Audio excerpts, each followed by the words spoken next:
नमस्कार प्रिय छात्रों, आज हम व्यवहारिक पत्र कैसे आसान तरीके से लिखते हैं उसको देखेंगे।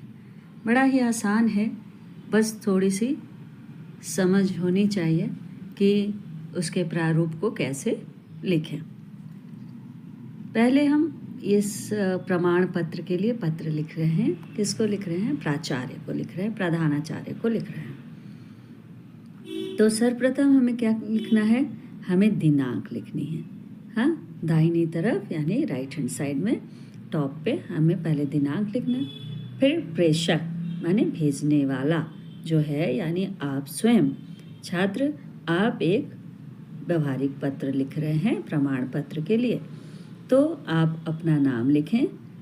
लेकिन परीक्षाओं में आप नाम न लिखें। अ ब स आप लिख सकते हैं अ ब और स, क्योंकि परीक्षाओं में नाम नहीं लिखा जाता। फिर उसके बाद अपनी कक्षा लिखें, फिर सरकारी हाई स्कूल और फिर अपना पता। सेवा में अब प्राचार्य को लिखना है, प्रधानाचार्य को लिखना है, प्रिंसिपल को लिखना है, तो पहले क्या लिखेंगे? उनको संबोधन में हम लिखेंगे सेवा में। फिर प्राचार्य या प्रधानाचार्य, सरकारी हाई स्कूल और जहाँ से लिख रहे हैं वहाँ का पता, यानी हम बेंगलुरु से लिख रहे हैं तो बेंगलुरु लिखेंगे। फिर विषय में लिखेंगे प्रमाण पत्र हेतु, विषय अवश्य लिखें।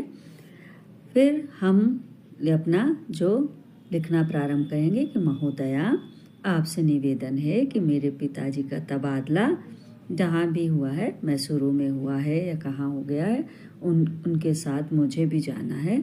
अतः अनुरोध करता हूँ कि मुझे 9वीं कक्षा का उत्तीर्ण होने का प्रमाण पत्र, उत्तीर्ण का मतलब होता है पास होने का सर्टिफिकेट, राइट, और स्कूल छोड़ने का प्रमाण पत्र यानी टीसी, ट्रांसफर सर्टिफिकेट, और चरित्र प्रमाण पत्र, चरित्र यानी कैरेक्टर सर्टिफिकेट देने की कृपा करें।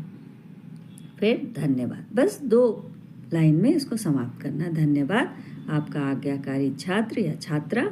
अगर लड़के लिख रहे हैं तो छात्र लिखेंगे, अगर लड़कियां लिख रही हैं तो छात्रा लिखेंगे। और सचिन की जगह आप अ ब स लिख सकते हैं, क्योंकि परीक्षा में अपना नाम नहीं दिया जाता है, ना देना ही है, इसलिए आप नाम ना लिखें।